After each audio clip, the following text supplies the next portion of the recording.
Sekarang di museum, di gedung arsip negara dihilangkan. Oleh siapa? Oleh siapa? Bukan Mulyono. Ya tentunya anaknya. Hilang, Pak. Arsip-arsip itu hilang. Tapi alhamdulillah wa makarallah wallahu khairul makirin. Mereka membuat makar. Orang-orang nasionalis sekuler ini artinya apa? Pengkhianat bangsa ini sebenarnya orang nasionalis sekuler. Mulai dari dulu sampai sekarang. Didukung oleh komunis dan lain-lain. Nah, itu. Alhamdulillah ulama kita masih nyimpan duplikatnya. Arsip itu. Siapa itu? Habib Rizik Syihab. Karena beliau mengambil program master di Malaysia itu tesisnya berjudul Pancasila. Alhamdulillah presiden yang baru kita, Pak Prabowo, bahkan jenderal-jenderal purnawirawan sudah sepakat, presiden juga sepakat ingin kembali kepada Undang-Undang Dasar 1945 yang asli. Nah, kalau kembali kepada Undang-Undang Dasar 1945 yang asli itu dekret Presiden 5 Juli 59. Artinya apa? Menganulir kembali Piagam Jakarta. Berarti di era Presiden Prabowo ini beliau minta kembali untuk menjadikan sistem musyawarah mencapai mufakat. Makanya Pak Prabowo di depan parpol-parpol menyatakan ke depan tidak lagi jabatan gubernur, bupati, wali kota, tidak lagi lewat pemilu. Cukup lewat musyawarah mufakat, lewat DPRD provinsi, kabupaten dan kota. Dan nanti ke depan MPR, Majelis Permusyawaratan Republik Indonesia, akan kembali menjadi lembaga tertinggi negara. Sehingga presiden itu mandataris MPR. Jadi Indonesia ini akan kembali lagi ke sistem yang seperti pasca merdeka. Mudah-mudahan Allah mudahkan semuanya. Amin ya rabbal alamin. Jadi mudah-mudahan kita kembali lagi pada Islam yang murni, Pak.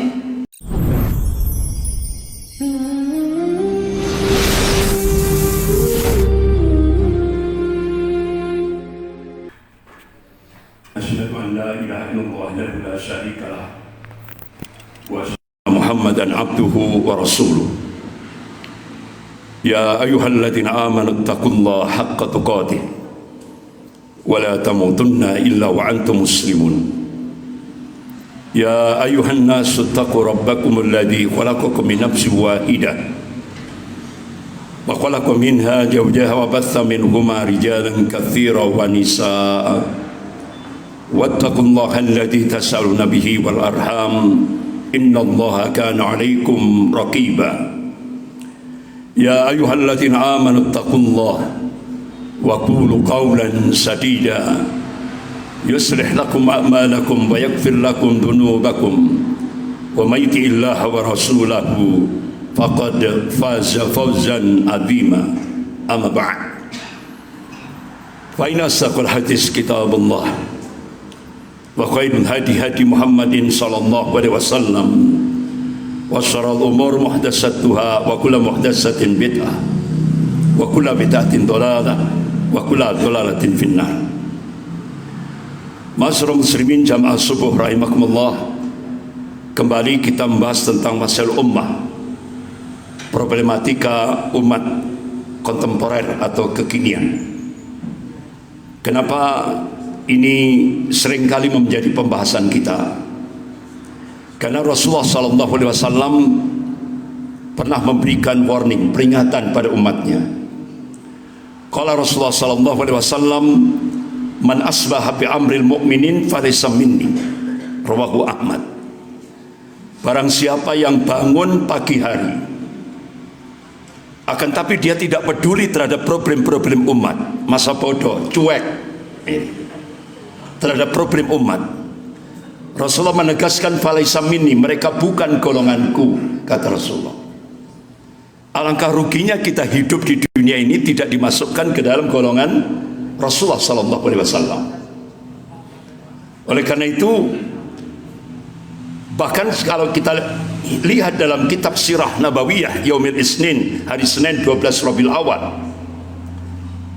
saat Rasulullah meletakkan kepala beliau di atas dada istrinya Aisyah radhiyallahu anha di penghujung waktu duha, saat Rasulullah menghadapi syakaratul maut, terucap ucapan yang pertama, ummati, ummati, ummati. Masya Allah. Jadi saat menghadapi syakaratul maut saja Rasulullah masih mikirkan umatnya. Oleh karena itu pagi ini kita mencoba untuk mutaba'ah, ittiba kepada Rasulullah sallallahu alaihi wasallam, supaya kita yang pertama mendapatkan kecintaan dari sisi Allah Subhanahu wa taala, yuhibbukumullah. Kemudian wa yaghfir lakum dunubakum, dan insyaallah kita mendapatkan ampunan dari sisi Allah Subhanahu wa taala ketika kita ittiba kepada Rasulullah sallallahu alaihi wasallam. Dan mudah-mudahan dari situ juga insyaallah, mudah-mudahan di yaumil akhir kita mendapatkan syafaat dari Rasulullah sallallahu alaihi wasallam. Amin ya rabbal alamin. Bapak-bapak, ibu-ibu yang dimuliakan Allah, mikirkan umat saja itu berat. Kalau tidak kuat bisa stretch, ya kan? Mikirkan saja sudah berat, tapi dapat pahala. Apalagi kita action, berbuat di tengah-tengah umat, masya Allah, plus-plus di hadapan Allah. Nah, itu. Bapak-bapak, ibu-ibu yang dimuliakan Allah, ada sebuah lembaga dunia milik Golkaf, golongan kafir, ya, milik Golkaf, golongan kafir. Namanya The Pew Forum on Religion and Public Life. Mereka melakukan riset tahun 2005. Hasilnya dipublish di media internasional tahun 2006. Isinya apa? Indonesia diletakkan ranking pertama jumlah penduduk muslim terbesar seluruh dunia. Ranking pertama. Otomatis bapak-bapak, ibu-ibu yang dimuliakan Allah, karena Indonesia menjadi ranking pertama jumlah penduduk muslimnya, ini menjadi ancaman bagi negara-negara kafir. Oleh karena itu ada sebuah riset lagi yang dilakukan oleh National Intelligence Council, Dewan Intelijen Nasional Amerika, pusatnya di California, Amerika Serikat, dan dia menaungi 15 negara. Jadi National Intelligence Council ini merilis sebuah laporan dengan judul Mapping the Global Future. Jadi pemetaan masa depan dunia. Dalam laporan ini diprediksi ada 4 skenario dunia start 2020. Isinya apa? Yang pertama, 15 tahun ke depan Cina dan India akan menjadi pemain penting dalam aspek ekonomi dan politik dunia. Poin yang kedua, Amerika masih menduduki, artinya masih menjadi pengendali dunia, apalagi lewat kekuatan lobby Yahudi, yaitu Apex. Yang ketiga, akan muncul a new Islamic Caliphate, yaitu sebuah pemerintahan Islam global yang mampu memberikan tantangan pada norma-norma dan nilai-nilai global barat. Kalau dalam bahasa kita itu Sofatul Islamiyah, kebangkitan Islam global. Itu diprediksi start 2020. Dan ternyata benar. Start 2020 itu 4 negara ini benar-benar menjadi pionir di dunia Islam. Turki, Indonesia, Pakistan, dan Malaysia. Jadi Sofatul Islamiyah, kebangkitan Islam global ini tidak bisa dihambat. Bahkan pakar sejarah Britania, Inggris, Arnold Toynbee, dia melakukan riset tahun 1954. Hasilnya dijadikan buku, dan bukunya jadi bestseller. Judulnya Civilization on Trial, ujian atas peradaban. Dia mengatakan dunia Islam akan kembali memimpin dunia. Padahal dia seorang kafir yang kafah. Apa kafir yang kafah? Kafir yang sempurna, artinya kebenciannya terhadap Islam itu sudah sampai di ubun-ubunnya. Kenapa saya bisa mengatakan seperti itu? Karena di ujung bukunya Civilization on Trial itu, dia mengatakan dunia Islam akan kembali memimpin dunia ini. Tapi terakhir dia katakan semoga ini tidak terjadi. Jadi dongone wong kafir itu muga-muga ora sida. Sampai seperti itu. Dia masih menunjukkan bahwa dia seorang kafir yang kafah. Tapi sebagai pakar sejarah dia objektif. Dia menyatakan dunia Islam akan kembali memimpin dunia ini. Apalagi National Intelligence Council ini risetnya benar-benar empiris, nyata di lapangan. 2020 kebangkitan Islam itu tidak bisa dicegah, tidak bisa dibendung, Pak. Itu tahapan Islam akan kembali memimpin dunia ini. Dan 4 negara ini sudah menjadi pionir. Indonesia, Turki, Pakistan, dan Malaysia. Ini. Bapak-bapak, ibu-ibu yang dimuliakan Allah. Padahal yang nyusun dasar negara Indonesia ini ulama, 3 ulama. Yang pidato pertama kali kan Mr. Muhammad Yamin. Kemudian Pak Sukiman, itu pakar konstitusi negara. Kemudian tanggal 1 Juni Soekarno, ya kan? Tapi 60 anggota Badan Pendidik Usaha Persiapan Kemerdekaan minta kepada 3 ulama ini untuk menyusun dasar negara Republik Indonesia. 3 ulama. Makanya disebut Piagam Jakarta. Itu, Pak. Itu ditandatangani oleh 9 the founding father, pendiri negara Republik Indonesia, termasuk Soekarno-Hatta, tanggal 22 Juni 1945, sebelum Indonesia merdeka. Ditandatangani oleh 9 pendiri negara Republik Indonesia, dasar negara itu, ya kan? Tapi sayang, ada sayangnya, Pak. Soekarno dia benar-benar masih istilahnya berargumentasi, dia masih bersikukuh terhadap ideologi sekuler. Jadi Soekarno waktu itu kan masih berpegang pada ideologi sekuler. Jangan, artinya apa? Jangan memasukkan agama di dalam konstitusi negara.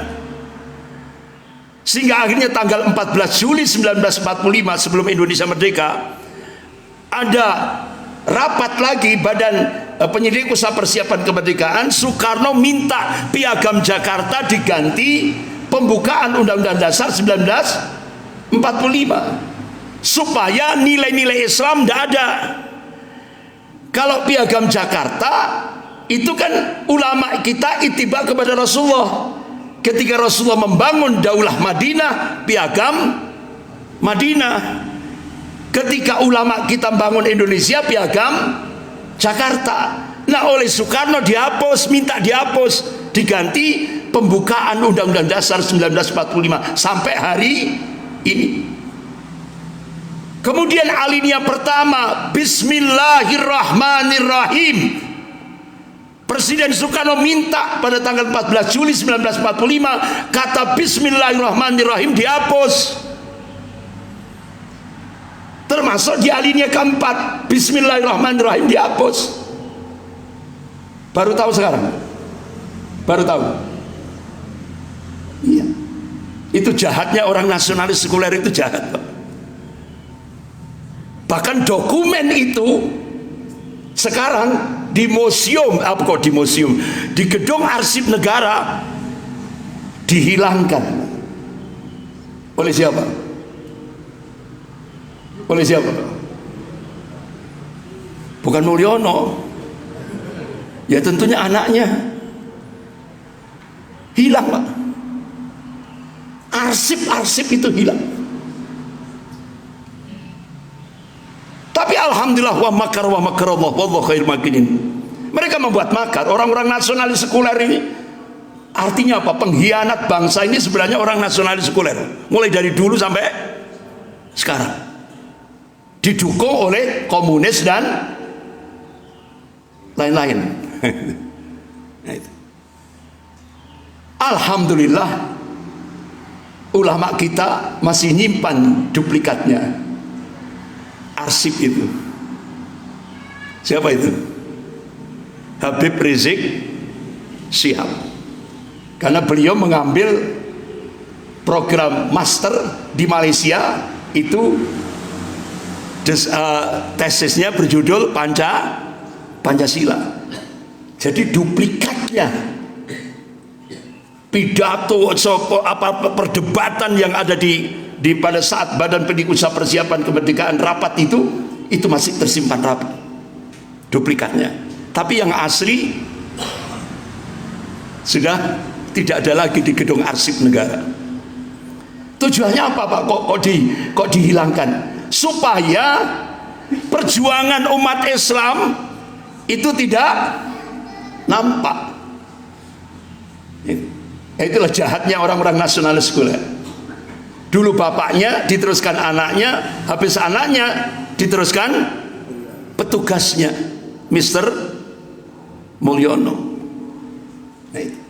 Nah, bapak-bapak, ibu yang dimuliakan Allah, kembali ke laptop. Ciri ideologi setan itu kata Tony Blair, memiliki pemikiran bahwa Al-Quran dan hadis adalah dasar hukum Islam.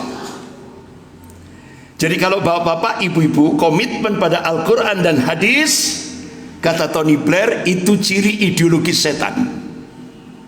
Jadi kita ini dikatakan oleh Tony Blair ideologi setan. Ketika kita komitmen pada Al-Quran dan hadis. Padahal Rasulullah SAW memberikan wasiat. Ya kan? Ya kan? Kalau Rasulullah SAW apa? Taraktu fikum sayyaini lan tadillu ba'dahuma kitabullah wa sunnatun nabi. Aku tinggalkan dua perkara, kalian tidak akan sesat selama kalian berpegang pada dua perkara itu. Kitabullah wa sunnatun nabi. Ini wasiat Rasulullah. Taraktu fikum sayyaini lan tadillu ba'dahuma kitabullah wa sunnatun nabi. Tapi ketika kita berpegang pada wasiat Rasulullah ini, menurut tokohnya orang kafir Tony Blair ini, kita dikatakan ideologi setan.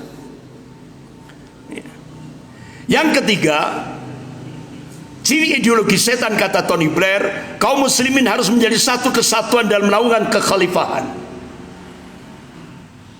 Ini termaktub dalam surah Al-Baqarah ayat 30. A'udzubillahi minasyaitonir rajim. Wa id qala rabbuka lil malaikati inni ja'ilun fil ardi khalifah. Sesungguhnya Allah berfirman pada para malaikatnya, aku hendak menciptakan di muka bumi ini seorang khalifah. Nah, surah Al-Baqarah ayat 30 ini kata Tony Blair ciri ideologi setan. Yang keempat, ciri ideologi setan itu tidak mau mengadopsi nilai-nilai liberal dari barat. Tapi Pak, wa makarallah wallahu khairul makirin. Mereka membuat makar, tapi Allah balas makar mereka dan Allah sebaik-baik pembuat makar.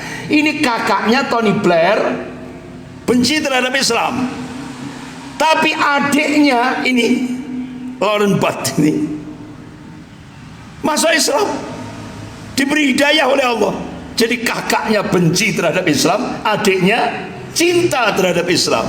Inilah kekuasaan Allah, Pak. Ini di Inggris. Kata adiknya, menjadi muslim merupakan satu kedamaian. Makanya sekarang Pak di Inggris, Pak, Masya Allah, baru kali ini Pangeran Charles memberikan kesempatan pada umat Islam di Inggris yang jumlahnya kurang lebih hampir 4 juta lebih untuk berbuka puasa di istana Birmingham, Inggris. Baru kali ini. Bahkan sampai ada info Pangeran Charles itu sebenarnya sudah mu'alaf, Pak. Pangeran Charles itu sudah mu'alaf dia. Tapi masih disembunyikan. Ya kan?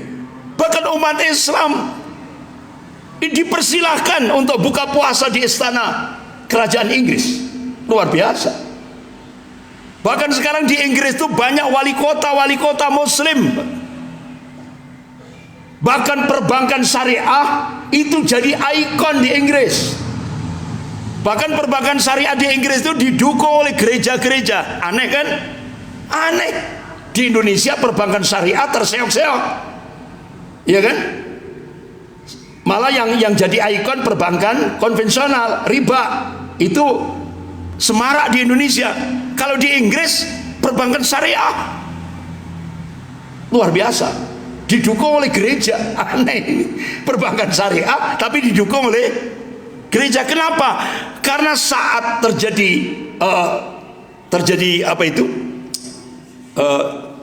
kegoncangan ekonomi dunia, ya kan, itu yang bertahan itu adalah perbankan syariah. Jadi ketika terjadi krisis ekonomi dunia, perbankan syariah solid, Pak. Makanya Inggris sampai hari ini menjadikan perbankan syariah jadi ikon di Inggris. Nah ini, Bapak-bapak, ibu-ibu yang dimuliakan Allah, di dunia ini ada 3 ideologi. Kalau kita buat matrik ideologi dunia, yang pertama kapitalisme. Kapitalisme ini dimotori oleh Amerika, negara-negara barat termasuk Australia. Akidahnya sekuler. Dia percaya Tuhan tapi tidak mau aturan Tuhan. Itu sekuler. Sistem yang dipakai demokrasi liberal. Yang kedua, ideologi yang kedua, sosialisme komunis. Ini negara-negara komunis. Kalau dulu Uni Soviet, Cina, negara-negara Eropa Timur yang berideologi komunis. Akidahnya ateis, anti Tuhan. Sistem politik yang dipakai demokrasi terpimpin. Kemudian yang ketiga, ideologi Islam. Akidahnya tauhid, dan dia tatbikus syariah. Dia menegakkan syariat Islam, syariat Allah. Sistem politik yang dipakai syura. Kalau di Indonesia musyawarah untuk mencapai mufakat. Nah, bapak-bapak, ibu-ibu, tiga-tiganya ini dipakai di Indonesia. Jadi Indonesia kemaruk, Pak. Tiga-tiganya dipakai. Mulai dari pasca merdeka, Indonesia pakai sistem syura, musyawarah untuk mencapai mufakat. Benar? Itu dipakai oleh Indonesia pasca Indonesia merdeka. Kemudian pada era Soekarno, di akhir pemerintahan Soekarno memunculkan ideologi baru, Nasakom, nasionalis, agama, komunis. Sistem politik yang dipakai oleh pemerintahan Soekarno di akhir pemerintahannya, demokrasi terpimpin. Akhirnya muncullah peristiwa G30S PKI. Benar? Kemudian di era Orde Baru Presiden Soeharto, sistem politik yang dipakai demokrasi Pancasila. Tapi di akhir pemerintahan Orde Baru, di sana ada peran IMF. Akhirnya Indonesia dipaksa pakai sistem demokrasi liberal sampai hari ini. Benar, Pak? Sampai hari ini? Sampai hari ini. Berarti kalau kita tarik benang merahnya, ideologi kita Islam, Akidah kita tauhid dan kita tatbiqus syariah, menegakkan syariat Islam. Tapi sistem politik yang kita pakai demokrasi liberal. Berarti keberagamaan umat Islam di Indonesia masih isyrik. Islam bercampur syirik. Benar? Kita dipaksa oleh Barat seperti itu. Kita keberagamaan kita syirik. Alhamdulillah, presiden yang baru kita, Pak Prabowo, bahkan jenderal-jenderal purnawirawan sudah sepakat, presiden juga sepakat ingin kembali kepada Undang-Undang Dasar 1945 yang asli. Nah, kalau kembali kepada Undang-Undang Dasar 1945 yang asli itu dekret Presiden 5 Juli 59. Artinya apa? Menganulir kembali Piagam Jakarta. Berarti di era Presiden Prabowo ini, beliau minta kembali untuk menjadikan sistem musyawarah mencapai mufakat. Makanya Pak Prabowo di depan parpol-parpol menyatakan ke depan tidak lagi jabatan gubernur, bupati, wali kota, tidak lagi lewat pemilu. Cukup lewat musyawarah mufakat, lewat DPRD provinsi, kabupaten dan kota.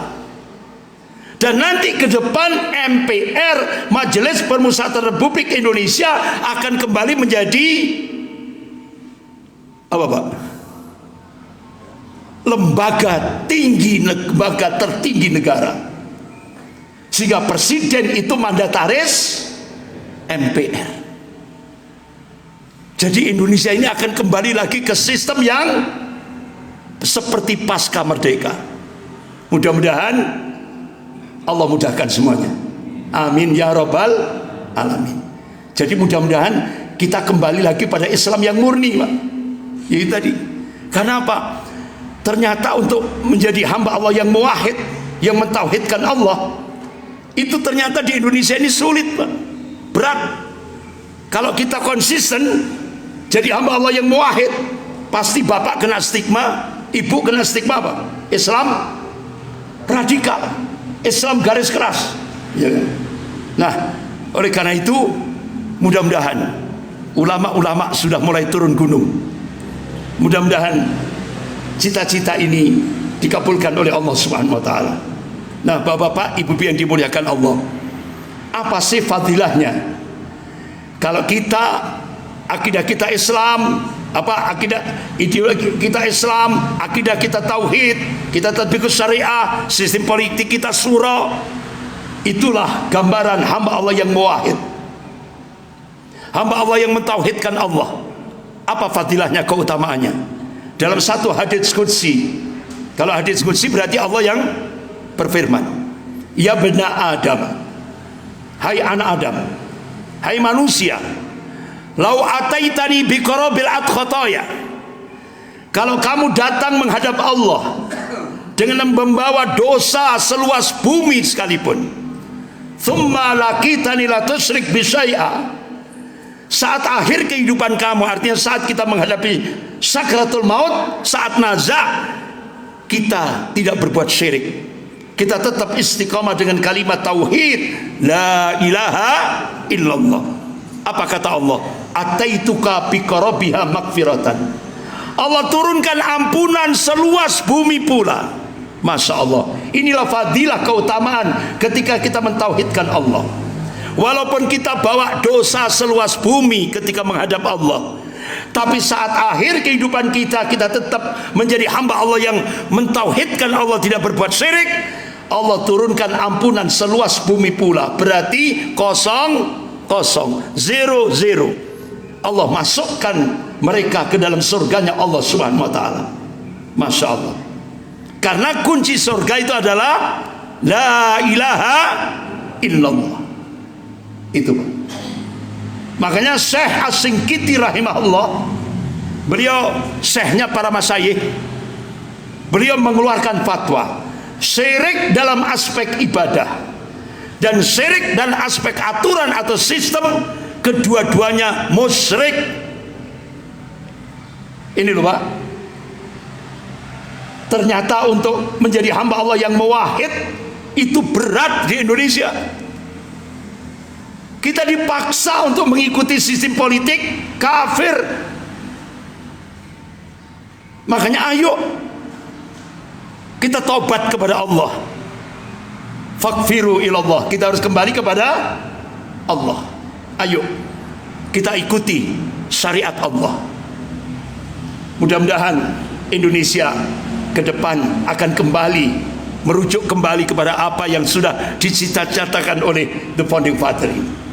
Bapak-bapak, ibu-ibu yang dimuliakan Allah, saya cukupkan sekian karena saya ngisi daurah di Masjid Darul Arqam di Keselatan. Jadi saya cukupkan sekian. Insya Allah kita lanjut nanti pembahasan tentang bagaimana kita dihadapkan oleh tantangan-tantangan ke depan yang harus kita ketahui bersama. Insya Allah kita lanjut bulan depan.